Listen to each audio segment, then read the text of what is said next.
Bismillahirrahmanirrahim. Assalamualaikum warahmatullahi wabarakatuh. Okey, hari ini saya nak buat penerangan mengenai siapakah waris yang layak menerima bahagian faraid. Okey, saya dah tulis tadi, arwah wanita dia ada suami dan mereka tidak dikurniakan rezeki anak. Jadi kita tengok bila keturunan tiada ke bawah, jadi kita boleh ignore saja bahagian kat bawah ni tak ada.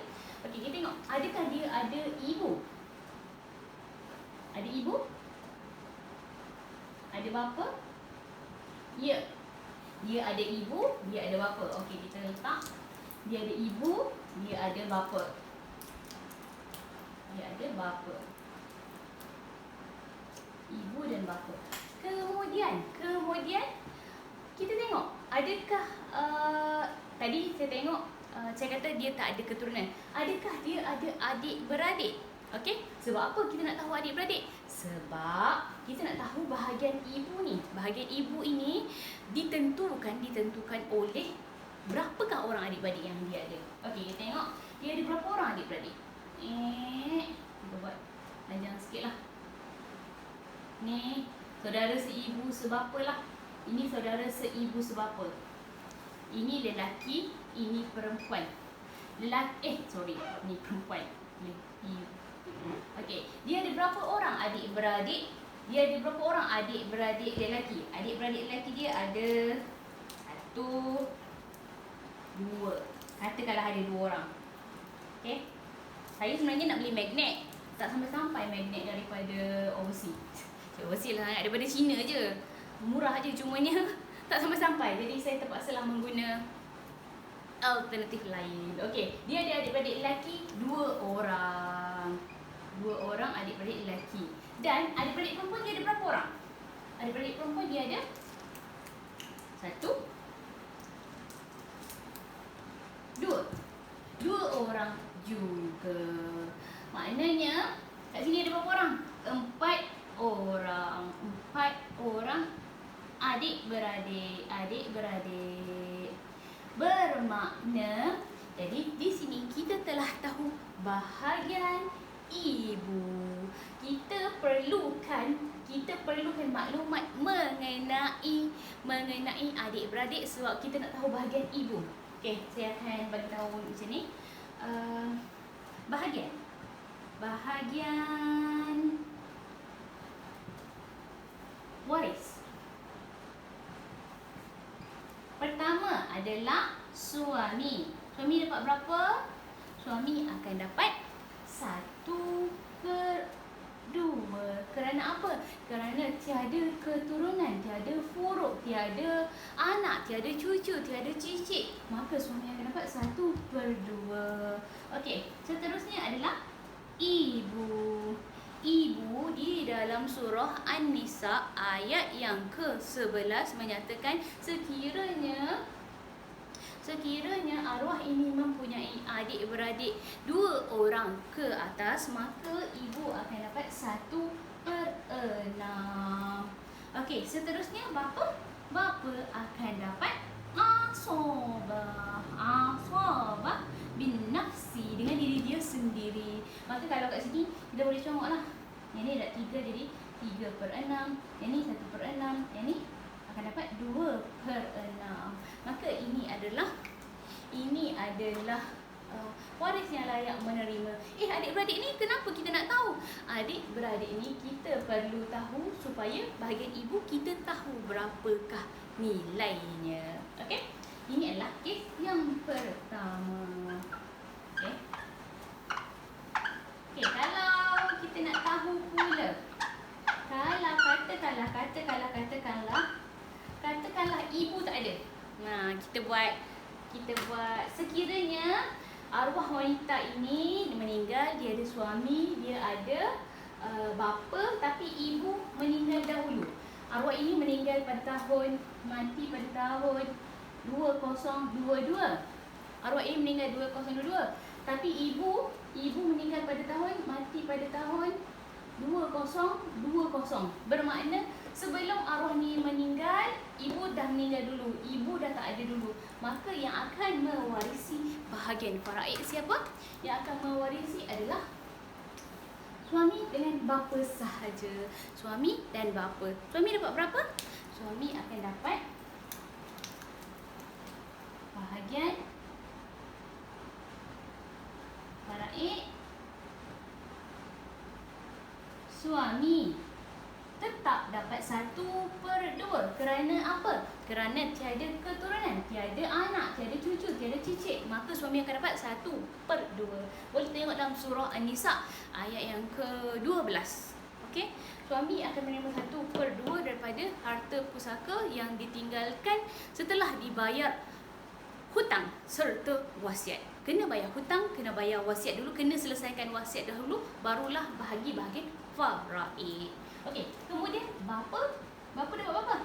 Bapa akan dapat asobah. Asobah tu bermakna baki. Baki 1 tolak 1/2, jadi bapa akan dapat 1/2. Jadi ini adalah jalan penyelesaian untuk kes ibu dah meninggal dunia, sebelum arwah ada bapa dengan suami sahaja. Adik-beradik tak dapat ke? Adik-beradik tidak akan mendapat bahagian faraid. Tidak akan dapat sama sekali kerana adanya stopper, iaitu bapa. Okey, kita tengok pula.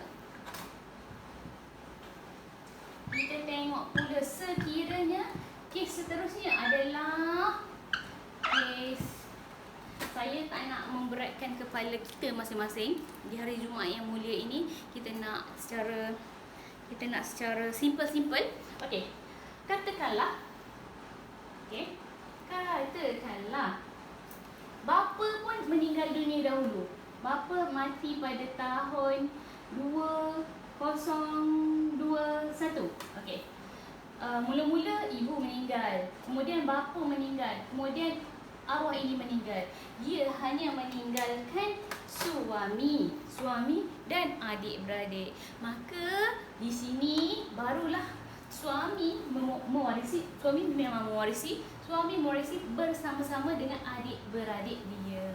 Selagi mana ada bapa, selagi mana bapa ni masih hidup, adik-beradik tidak akan mewarisi. Empat orang ini tidak akan mewarisi sama sekali sekiranya masih ada bapa. Kalau ada ibu, adik-beradik akan mewarisi. Adik-beradik akan mewarisi sekiranya ada ibu. Tapi kalau ada bapa, automatik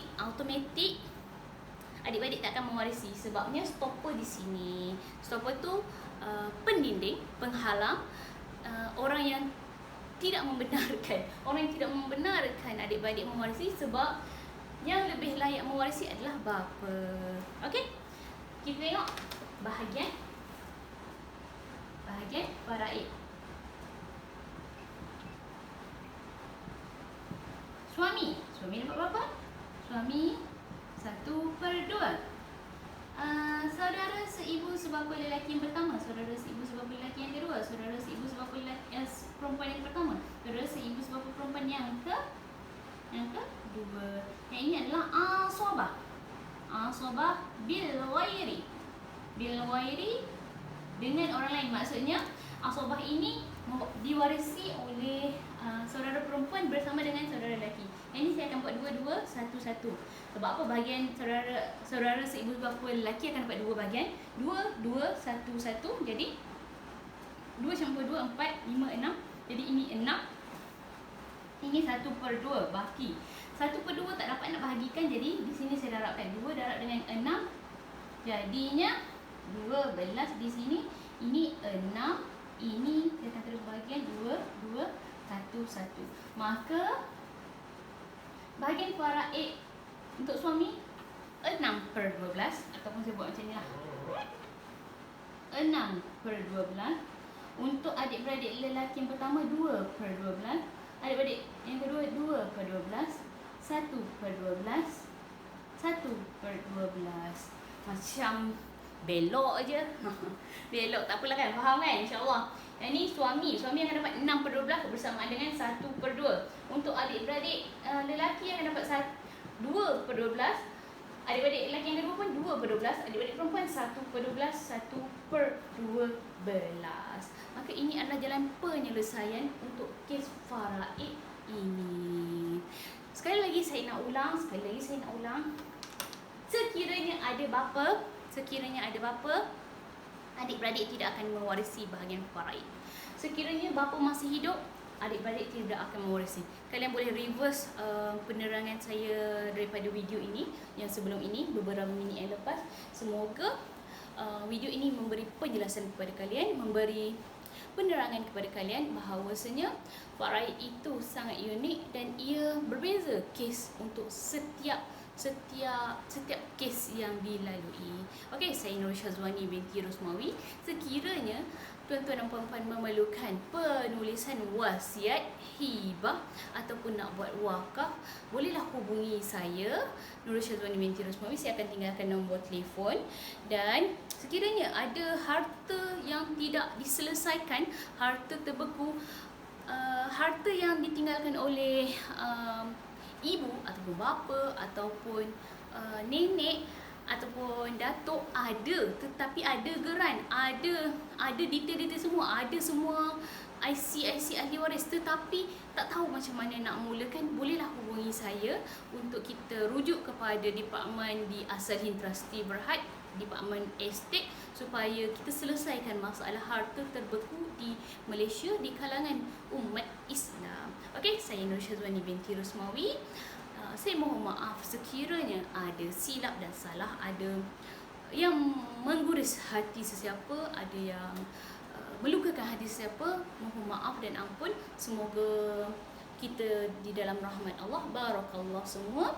Assalamualaikum warahmatullahi wabarakatuh.